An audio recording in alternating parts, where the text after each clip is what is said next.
안녕하세요. 오늘은 10월 10일입니다. 수요일이고요. 오늘 주실 하나님의 말씀은 신명기 8장입니다. 1절의 말씀 한 절만 봉독해 드립니다. 내가 오늘날 명하는 모든 명령을 너희는 지켜 행하라. 그리하면 너희가 살고 번성하고 여호와께서 너희의 열조에게 맹세하신 땅에 들어가서 그것을 얻으리라. 아멘. 신명기는 제2의 율법서입니다. 출애굽기 20장부터 하나님께서 율법을 주셨는데 신명기에 와서는 또 반복되는 부분들도 있고요. 그래서 제2의 율법서 이렇게 부르고 있는데, 모세가 이스라엘 백성들을 이끌고 광야에서 훈련을 시키면서 오늘 본문의 40말씀은 그겁니다. 명령을 말씀하고 있습니다. 하나님의 명령이 있다는 거예요. 명령. 그래서 저는 하나님을 믿는다라고 하는 것은, 하나님은 영이시기 때문에 우리 눈에 안 보이잖아요. 그러면 무엇을 믿느냐? 말씀을 믿는 거예요. 말씀이 하나님이시거든요. 하나님은 말씀이시고, 또 하나님은 영이시고, 또 영은 하나님이시고, 그래서 영과 하나님과 말씀은 하나이신데, 우리가 하나님을 믿는다라고 하는 것은 하나님의 말씀을 듣는 것이다. 특히 그 말씀이 우리에게 올 때는 명령으로 오는 거거든요. 명령.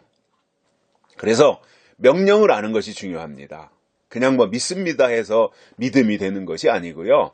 그때 주시는 하나님의 명령들이 있더라는 거예요. 그래서 광야에서 주신 명령이 있잖아요. 광야에서 이스라엘 백성들에게 광야길을 걸어갈 때 주신 명령들이 있고, 또 가나안 땅에 들어가서는 가나안 땅에서 주신 명령이 있고, 다윗 때에는 다윗에게 주신 명령이 있고, 사사기 때는 사사들을 통해 주신 명령이 있고, 선지자들 시대에 가서는 선지자들을 통해 주신 명령이 있고, 이렇게 그때 하나님이 주신 명령들이 있어요. 그래서 믿음을 지킨다고 하는 것이 뭐냐면 명령을 지키는 거예요.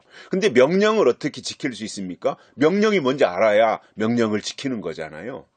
그럼 명령을 어떻게 알 수 있어요? 기도하다 계시받아서 아는 것이 아니라, 명령을 아는 유일한 길은 하나님이 그 시대에 주시는 말씀을 통해서 하나님의 명령을 듣고 알고 깨닫고 그리고 지킬 수 있는 겁니다.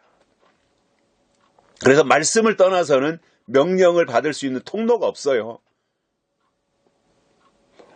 근데 하나님의 명령이 임하는 통로가 말씀인데, 그 말씀이라고 하는 것은 구약에서는 율법으로 제공이 됐었고, 신약에서는 십자가에서 주신 그 복음 있잖아요. 복음. 십자가의 복음 또는 은혜의 복음이라고 하죠. 그것을 통해서 제공이 됐었던 것이고요. 그것이 이제 마지막 예수님이 다시 오실 때가 되어지면 요한계시록을 통해서 하나님의 명령이 제공이 되고 전달이 되는 거예요. 그래서 그때 주시는 명령을 알아야 돼요. 예수님이 초림하셔서 명령이 바뀌거든요. 시대가 바뀌었다는 말은 명령이 바뀌었다라는 거거든요. 그러니까 예수님이 초림하시고 나서는 예수님이 주시는 말씀을 들어야 되는 거잖아요. 그러면 예수님이 오시기 전에는 구약의 모세를 통해서 또는 선지자들을 통해서 주셨던 그때 주신 말씀들을 명령으로 받아 지키면 됐었던 거죠. 이스라엘 백성들이 명령을 지킬 수 있었던 거고 말씀을 지킬 수 있었던 거죠. 그러다가 예수님이 오심으로 이제 구약에서 주셨던 명령에서 이제 새 명령으로 바뀌잖아요. 새 명령으로, 예수님이 오심으로. 그래서 시대가 바뀌었다고 하는 것은 명령이 바뀐 것이고, 그래서 명령이 바뀌었으면 지켜야 될 내용들이 바뀌어야 되는 거거든요. 왜냐? 명령이 바뀌었으면 그 명령에 맞게 내가 바뀌어야 되잖아요. 그것을 실천할 수 있도록 가야 되는 거거든요.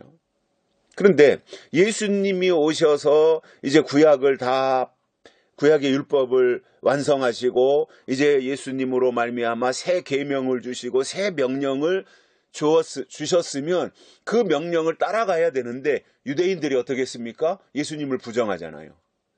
명령을 부정한 거예요. 바리새인들이 어떻게 했어요? 예수님을 부정한 거예요. 새로 주신 명령을 부정한 거예요. 그들 속에 하나님이 있겠습니까?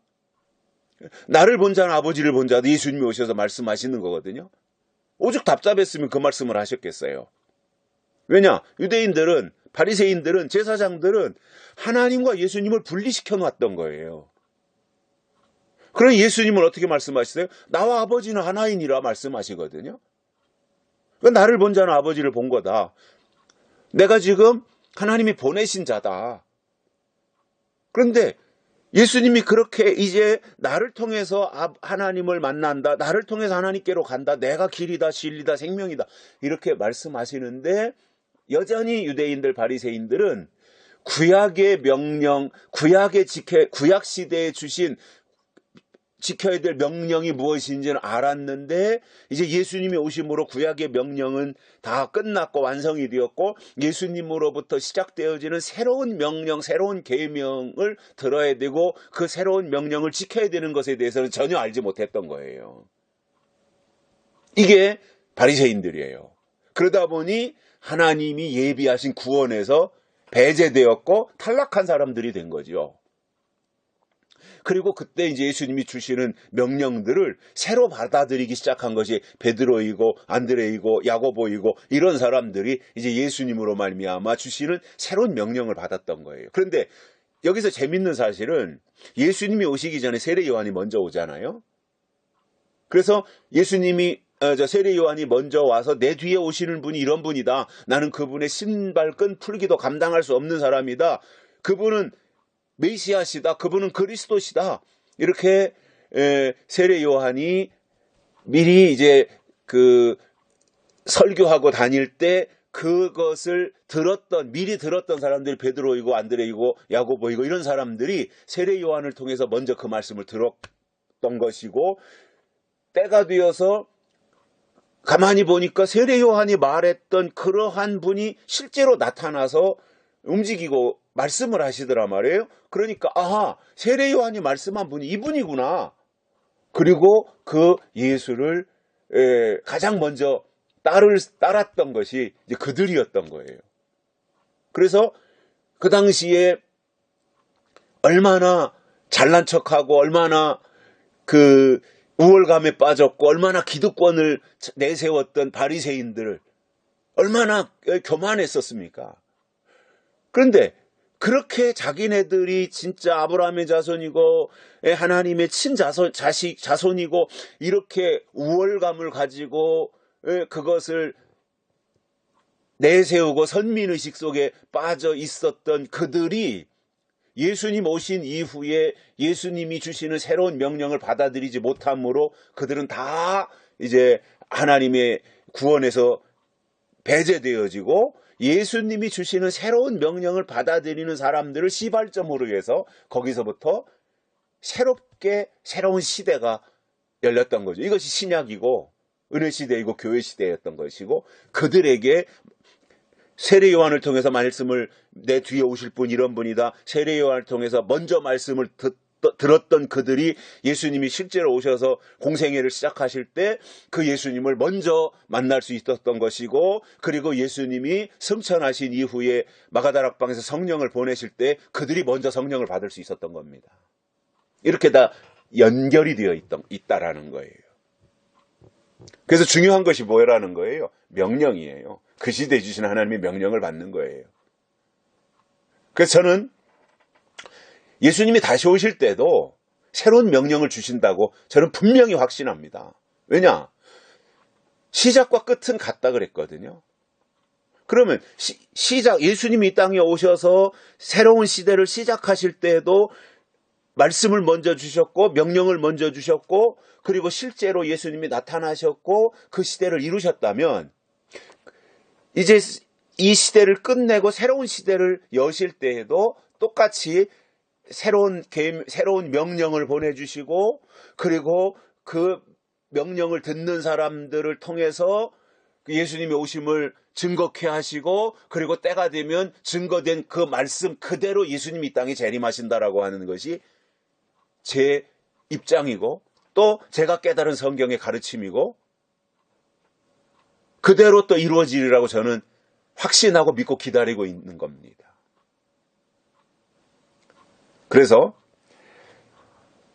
지금이 말세다, 마지막 때다, 말세 지말이다, 예수님이 다시 오실 때가 되었다. 그렇게 많은 사람들이 말을 하고 그래도 신앙생활을 어느 정도 했고 교회 생활에 익숙했고 교회에서 그래도 중직 정도의 직분을 가지고 있는 분들은 막연하게라도 예수님이 다시 오신다, 마지막 때다 지금이, 이거 알고 있잖아요. 막연하게라도. 왜냐? 교육받았기 때문에, 들었기 때문에. 그런데 그거는 아는데 그렇기 때문에 명령이 바뀐다, 새 명령을 받아야 된다, 새 계명을 받아야 된다, 새 약속을 받아야 된다, 이것은 모르고 있더라는 거예요. 이게 얼마나 잘못된 겁니까? 예수님 초림하셨을 때 바리새인들이 그랬던 거거든요. 그 길로 가고 있다라는 거예요.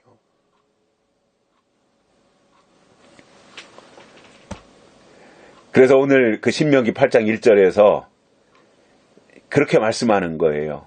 오늘날 명하는 모든 명령을 너희는 지켜 행하라. 지켜 행하라. 명령이 우선이라는 거예요. 그러면 그 결과가 있습니다. 세 가지를 말씀하는데 첫째로는 지켜 행하라. 그리하면 너희가 살고, 사는 길이 어디에 있다는 거예요? 그 시대에 주신 명령을 지켜 행하면 산다라는 거예요. 그러니까 우리가 영생한다 그러죠. 기독교의 핵심 교리 가운데 하나가 그거잖아요. 영생한다. 영원히 산다라는 거예요. 그런데 그 영원히 어떻게 살아요? 그 시대에 주시는 하나님의 명령을 지켜 행하면 산다라는 겁니다. 그래서 은혜 시대 때는 죽어도 살겠고 했잖아요. 죽어도 살겠고, 부활신앙이죠. 그리고 마지막 때는 살아서 믿는 자는 영원히 죽지 않는다. 즉 고린도전서 15장에서 말씀하는 것처럼 홀연히 변화되어지는, 마지막 나팔에 홀연히 변화되어지는 이러한 사람들은 죽지 않고 변화체 되어서 예수님을 만나는 사람들이잖아요. 이게 영생이거든요. 그러니까 죽은 자들이 부활하는, 부활해서 예수님을 만나는 사람들이 있고, 살아서 죽음을 보지 아니하고 변화체 되어서 예수님을 맞이하는 사람들이 있다라는 거예요. 근데 죽어서 만나든 살아서 만나든 부활로 만나든 변화로 만나든 그 길이 어디에 있다라는 거예요? 그 시대에 주신 명령을 지켜야 된다라는 거예요. 그래서 은혜 시대에 주신, 예수님이 이 땅에 초림하셔서 주신 명령을 지키고 그 명령을 붙잡고 예수님을 잘 믿고 순종하고 따르다가 그 명령을 지키다가 이제 하나님이 부르셔서 육신이 죽음으로 이 세상 이 흙으로 돌아가고 영이 하나님께로 가는 그 방법도 명령을 지킨 사람들이 가능하고, 예수님이 다시 오실 때에도 다시 오실 때 주시는 하나님의 명령들을 지켜야 된다라는 거예요. 그게 삶의 길이에요. 두 번째로는 번성한다라고 그랬습니다. 번성. 좋은 거지요. 번성한다. 왕성해진다. 풍성해진다.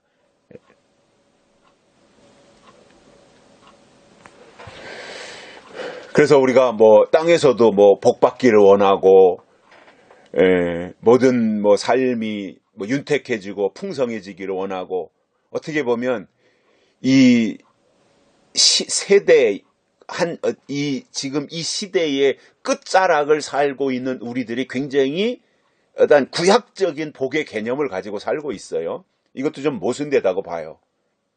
물론 방향이 마지막 하나님의 일을 위해서, 다시 오시는 예수님을 증거하기 위해서, 그분을 입증하기 위해서, 그분을 나타내기 위해서, 그분의 오심을 더 많은 사람들에게 효과적으로 드러내기 위해서 내가 이 세상에서 지금 이 시점에서 번성해야 되고 물질적으로 하나님이 주시는 축복을 받아야 되고 이런 것이라면 저는 그래도 방법에 있어서 괜찮다라고 봅니다. 왜냐? 하나님의 일을 이루어드리기 위해서라고.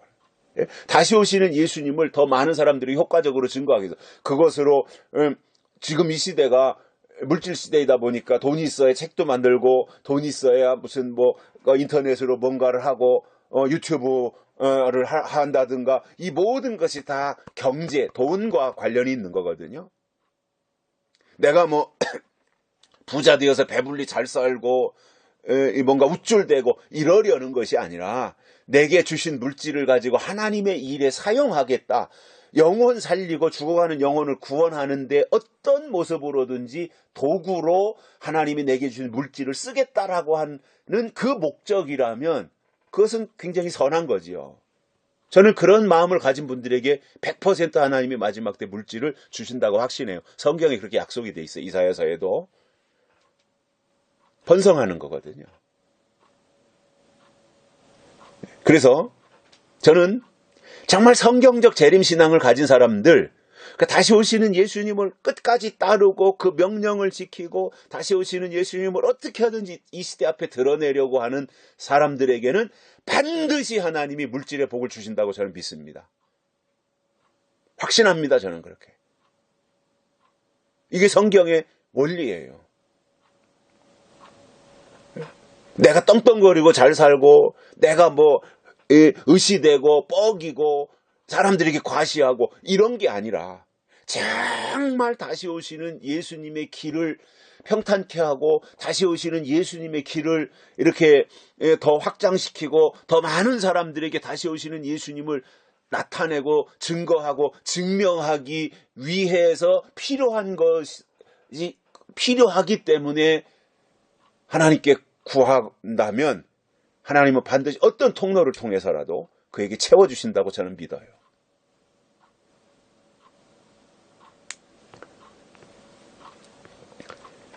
번성한다고 하는 것은 성경의 약속이기도 하고요. 세 번째로는 너희 열조에게 맹세하신 땅에 들어가서 그것을 얻으리라.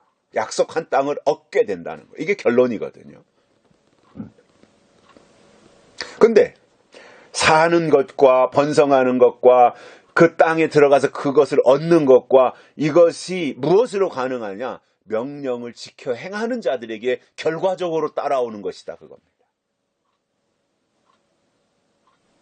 그러니까 저는 이론과 실제가 같이 가야 된다고 봐요. 신앙이. 실전에만 강한 사람들이 있어요. 이론에만 강한 사람들이 있어요. 그렇지 않고 성경에 대한 지식, 이론을 교과서에 충실해서 이론에 충실할 뿐만 아니라 그 충실한 이론과 교과서, 성경의 가르침과 말씀들이 내 삶 속에서 실제로 나타날 때, 그렇게 살 때 그것이 진정한 의미의 신앙이라고 보거든요. 그런데 또 이러한 부분에 대해서 자신에게 또 속으면 안 되는 것이 뭐냐면 회칠한 무덤처럼 유대인들 바리새인들이 그렇게 외식하는 사람들이었잖아요. 다른 사람에게 보이는 것에는 보여지는 것에는 위장해가지고 했는데 속마음은 전혀 달랐던 사람들이 예수님 초림하실 무렵에 유대인들이고 바리새인들이었거든요. 그러니까 회칠한 무덤이라고 예수님이 지적하고 책망하셨죠. 그러니까 의로운 척, 선한 척 이렇게 자기를 위장해서 가식적인, 그래도 내가 직분이 이 정도 위치에 있는데 다른 사람들이 나를 볼 때 어떻게 볼까? 그래서 내가 속마음은 안 그런데 뭔가 이렇게 가식적으로 이렇게 나가는. 물론 그것이 어떤 때는 필요하기도 하지만 정말 그런 마음이 있다면 그것이 다른 사람들에게 보이기 위해서 그렇게 하는 것이 아니라 하나님이 보실 때 어떠냐가 더 비중이 있어서 하나님 앞에서 내가 이렇게 살아야 되기 때문에 그러한 모습이 내 삶 속에서 나타나지는 이것이. 그래서 하나님 앞에서 그렇게 사는 모습을 다른 사람들이 볼 때 그것이 모순되지 아니하고 위선적이지 아니하고 바른 모습으로 나타날 수 있게 되는 이것이라고 저는 보는 겁니다. 물론 우리가 아직 또 다 미완성입니다. 완성을 향해서 가고 있는 과정인 겁니다. 근데 신명기에서 이제 요단강 건너서 가나안 땅에 들어갈 사람들에게 제2의 율법서로 다시 한번 강조하면서 이렇게 해라라는 거잖아요. 즉 명령을 지켜 행해야 된다 이거거든요. 오늘 우리도 똑같습니다. 이 시대에 주신 하나님의 명령이 있어요. 저는 그것이 요한계시록이라고 확신하는 사람이에요. 그렇다면 그 명령을 지켜 행해야 돼요. 그 이전 것보다 지금 주시는 하나님의 명령을 지켜 행하는 것이 믿음인 겁니다.